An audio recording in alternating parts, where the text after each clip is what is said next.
இல்லை இல்லை என்னன்னா இப்போ நீங்கள் பார்த்தீங்கன்னா என்ன சொல்ல கிராமப்புறங்களில் வந்து எந்த அளவுக்கு நாம் தமிழ் பற்றி ரீச் ஆகிருக்கீங்க? இல்லை அப்படி கிடையாது. இப்போ 2016 அண்ணன் வெற்றிக்குமரன் அவர்கள் தேர்தலை சந்தித்தாங்க. நாங்கள் வந்து மற்றவரை போல் சும்மா பேருக்கு பேசுகிறவங்க இல்லை. 2016 எங்களுக்கு ஆதரவு கொஞ்சம் குறைவாக தான் இருந்தது. ஆனால் இதே 2021 5 வருஷம் இல்லை 12 வருஷம் களத்தில் நிற்கிறோம் இல்லையா. 2021 நாங்கள் களத்தில் நிற்கிறத பார்த்துட்டு இந்த பிள்ளைகள் தனிச்சு நிற்கிறாங்க, ஒரு மாற்றத்தை உருவாக்குறாங்க. அதுவும் ஆணுக்கு பெண் சமம் அப்படின்னு எல்லாரும் சொல்லிட்டு இருந்த நேரத்தில் ஆணுக்கு பெண் சமம் அல்ல, ஆணும் பெண்ணும் சமம். இந்த பக்கம் 117 பெண் வேட்பாளர்களுக்கு வாய்ப்பு கொடுத்து இந்த பக்கம் 117 ஆண் வேட்பாளர்களுக்கு நாங்கள் வாய்ப்பு கொடுத்துருக்கோம். இதனால் இது மக்கள் கவனிக்கிறாங்க. மக்கள் தனக்கான தலைவனை தேட ஆரம்பிச்சிட்டாங்க. உறுதியாக 100 விழுக்காடு தேட ஆரம்பிச்சாங்களாம் இல்லை, ஆனால் ஒரு 70% தேட ஆரம்பிச்சாங்க. இது நாங்கள் பேச்சுக்கு சொல்லலை, பரப்புரை போகிறப்ப மக்கள் எல்லாருமே எங்கள் அண்ணன் கையை பிடிச்சி கேட்குறாங்க, தம்பி நீங்கள் வெகு விரைவாக வாங்கன்னு. அண்ணன் வெற்றிக்குமரன் கூட சொன்னாங்க, நீங்கள் போட்டுருங்கம்மா நான் வந்துடுறேன், உங்கள் குறைகள்லாம் நான் சரி செய்கிறேன்னு சொல்லியிருக்காங்க. குறிப்பாக கிராம பகுதிகளில் மிகவும் நாம் தமிழர் கட்சியை நேசிக்கிறாங்க. அண்ணன் சீமானை தேடுறாங்க அவங்க. இல்லை பொதுவாக வந்து பார்த்தீங்கன்னா சமூக ஊடகங்கள்லாம் இருக்கிற இடத்துல பரவாயில்ல, ஆனால் வந்து கிராமங்களில் வந்து அந்த அளவுக்கு நாம் தமிழர் கட்சி தெரியல அப்படிங்கிற மாதிரி சொல்கிறாங்க. இல்லை இது தவறான ஒரு விமர்சனம். இல்லை முதல்ல ஒரு விஷயத்தை நான் சொல்கிறேன், சமூக ஊடகங்களில் கூட பரவாயில்லன்னு கிடையாது. சமூக ஊடகத்தில் முதன்மை இடத்துல நாம் தமிழர் கட்சியும் இருக்குது, அண்ணன் செந்தமிழன் சீமானும் இருக்காங்க. சமூக ஊடகங்கள் மூலியமாக வந்து பார்த்தீங்கன்னா பொதுவாக வந்து இந்த ஃபேஸ்புக் ட்விட்டர் இது போன்ற சமூக வலைதளங்களை வந்து நகரங்களில் இருக்கவங்க அதிகமாக யூஸ் பண்ணுவாங்க. இல்லை ஒரு விஷயம் நீங்கள் புரிஞ்சுக்கணும், இப்போ கிராமத்தில் நிறைய இளைஞர்கள் இருக்காங்க, அவங்களோட எல்லார் கையிலுமே அலைபேசி இருக்குது. அலைபேசியில் எல்லாருமே யூடியூப்பில் யார் பேச்சை கேட்குறாங்க. நீங்கள் ஒரு உதாரணத்துக்கு என்னோட ஃபோனில் வந்து ஒரு 800 பேர் கான்டாக்ட்ஸ் லிஸ்ட்டில் இருக்காங்க. அந்த 800 பேரில் ஒரு 600 பேர் அண்ணன் சீமானோட பேச்சை தான் ஸ்டேட்டஸாக வைக்கிறாங்க. அது கிராமத்துலேயும் அந்த இளைஞர்கள் இருக்காங்க. அப்படி இருக்கிறப்ப அவங்க என்ன பண்ணுவாங்கன்னா இந்த நாம் தமிழர் கட்சி தத்துவத்தையும் கருத்தையும் பரப்புவாங்க, தன் குடும்பத்துக்கு பரப்புவாங்க.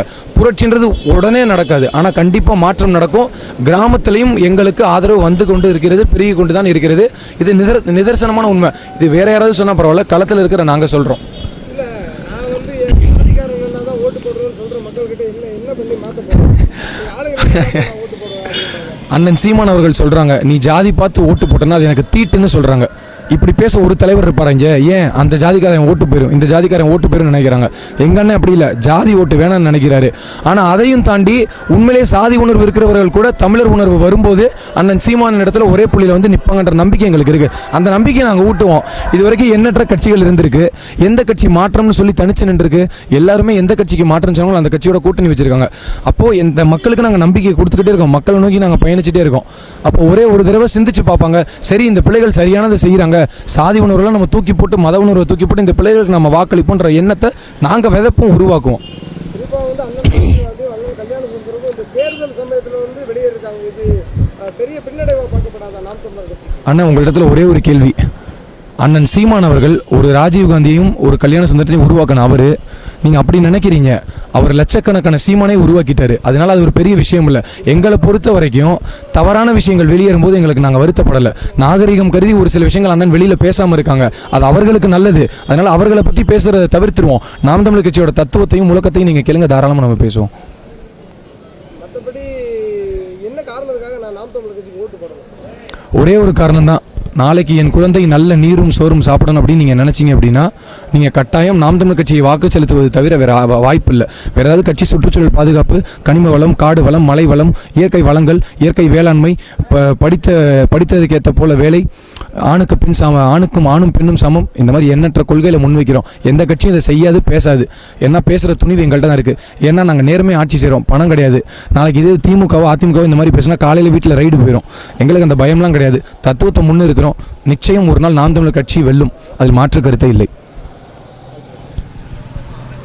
வாக்கை கேட்டு வரவில்லை, இந்த சின்ன பிள்ளைகளின் வாழ்க்கையை கேட்டு வந்து கொண்டிருக்கின்றார். அடுத்த தலைமுறைக்கான அரசியலை நாம் தமிழர் கட்சி எடுத்து வைக்கின்றது. இதோ வந்து கொண்டிருக்கின்றார், மக்களை நோக்கி வந்து கொண்டிருக்கின்றார்.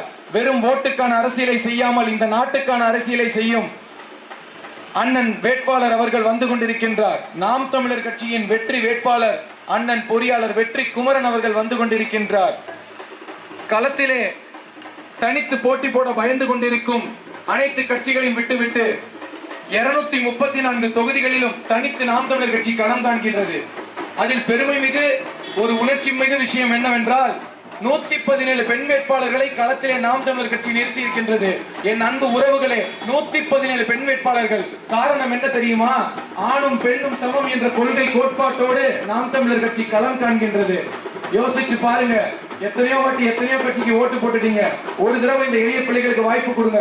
எங்களுக்கு அரசியல் பின்புலம் கிடையாது, அதிகார பலம் கிடையாது. உங்கள்ல இருந்து வந்த பிள்ளைகள் தான் நாங்க.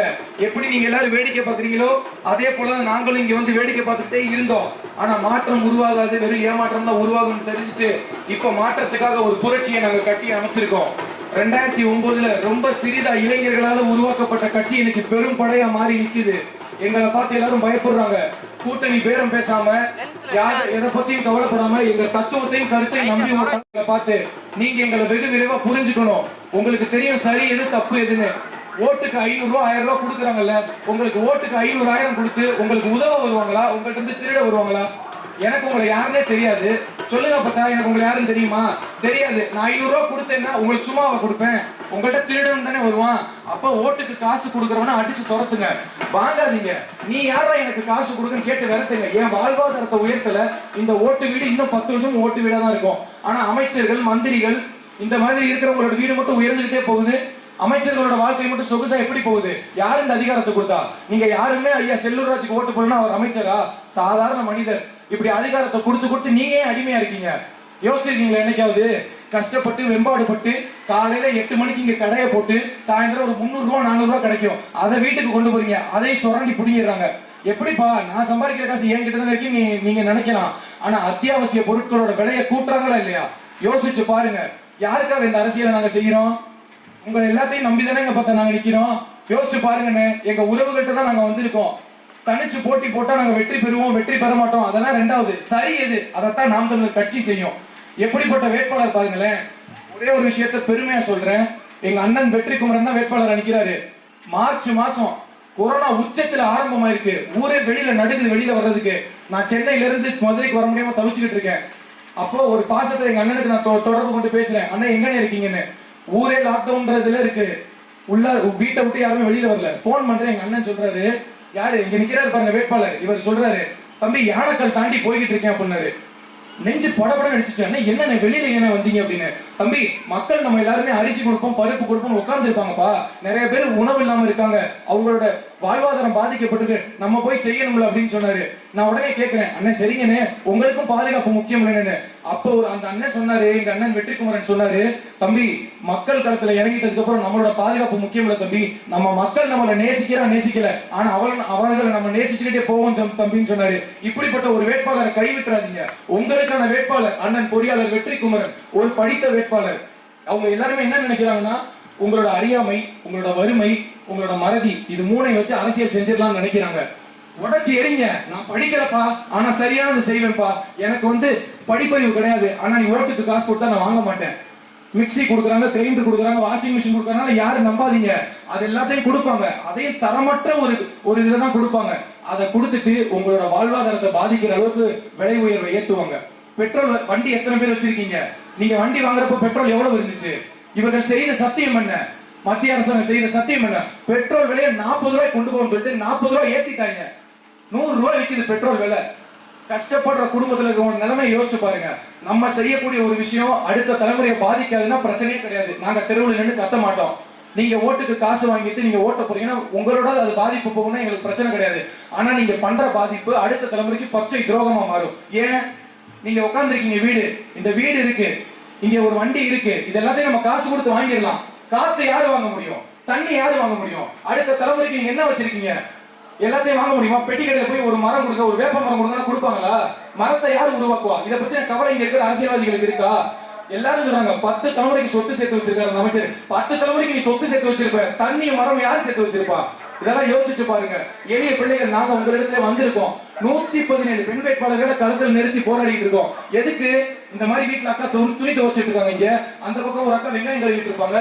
இந்த மாதிரி அக்காக்களை எல்லாம் வீட்டுல இருந்து வெளியில கொண்டு வந்து மக்கள் மன்றத்துல ஒரு அதிகாரத்தை கொடுக்கின்ற ஒரு தூய அரசியலை படைக்கணுன்ற எண்ணத்துல நாங்க வந்திருக்கோம். ஒரே ஒரு முறை விவசாயி சின்னத்தில் ஒரு விஷயத்தை பாருங்க. எப்படிப்பட்ட ஒரு கட்சி பாருங்களேன். எல்லா கட்சிக்கும் பேர் இருக்கு, அந்த கழகம் இந்த கழகம், அந்த திராவிடம் இந்த திராவிடம். ஆனா எங்க கட்சிக்கு ஒரு பெருமை பாருங்களேன். சொல்லும் போதே உரக்கச்சிருவோம், நாம் தமிழர் அப்படின்ற ஒரு கட்சி. சின்னத்தை பாருங்க, எப்படிப்பட்ட ஒரு சின்னம் பாருங்க, விவசாயி சின்னம். அதே போல இந்த கட்சியோட தலைவர் உங்க எல்லாருக்கும் தெரியலன்னா தெரிஞ்சுக்கோங்க, மாயாண்டி குடும்பத்தாரில் நடிச்சார் அண்ணன் சீமான், அவருடைய கட்சி. அப்படிப்பட்ட ஒரு அண்ணன், காலத்தால் உருவாக்கப்பட்ட தலைவர். அவர் நினைச்சிருந்தாருன்னா போய் படம் எடுத்துட்டு படைச்சிட்டு போயிருந்திருக்கலாம். ஆனா அவர் வருமானம் வேணா, என் இனமானம் தான் முக்கியம் சொல்லிட்டு எங்களுக்காக, உங்களுக்காக, நமக்காக, நம்ம பிள்ளைகளுக்காக, இந்த வளங்களுக்காக போராடிட்டு இருக்காரு. அப்படிப்பட்ட தலைவரை பெற்ற ஒரே கட்சி. அதே போல காலத்தால் உருவாக்கிய வேட்பாளர் தான் அண்ணன் பொறியாளர் வெற்றி குமரன் அவர்கள்.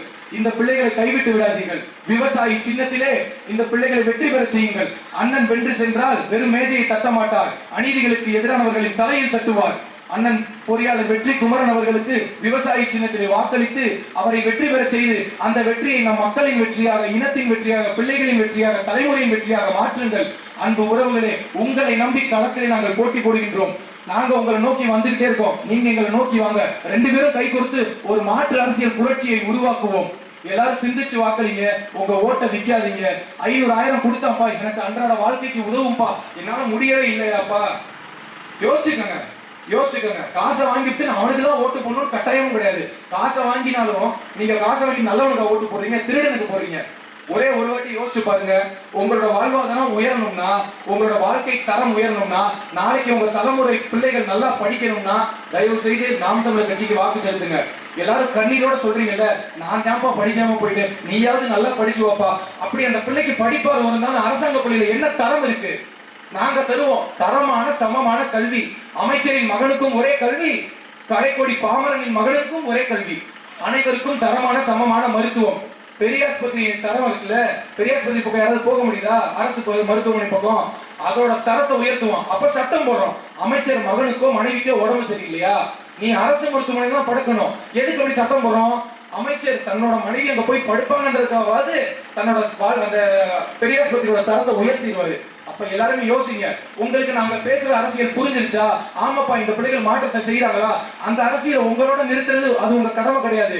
அதை கடத்துங்க, உங்க கருத்தை பரப்புங்க, பக்கத்து வீட்டுல போய் பேசுங்க. உண்மையிலேயே இந்த பிள்ளைகள் ஏதோ சாதிக்க துடிக்கிறாங்கப்பா, ஒரு வாய்ப்பு தான் கொடுத்து பாப்போம் பாருங்க. எத்தனை நாளைக்கு இப்படி கஷ்டப்பட்டுக்கிட்டே வேடிக்கை பார்த்துக்கிட்டே எங்களுக்கு ஒரு மாற்றம் வேணும் சொல்றீங்க? மாற்றத்தை உங்களிடமிருந்து தொடங்குங்கள். புரட்சி எப்போதும் வெல்லும். அதை நாளை மலரப்போகும் நாம் தமிழர் அரசு சொல்லும். நன்றி, வணக்கம். நாம் தமிழர்.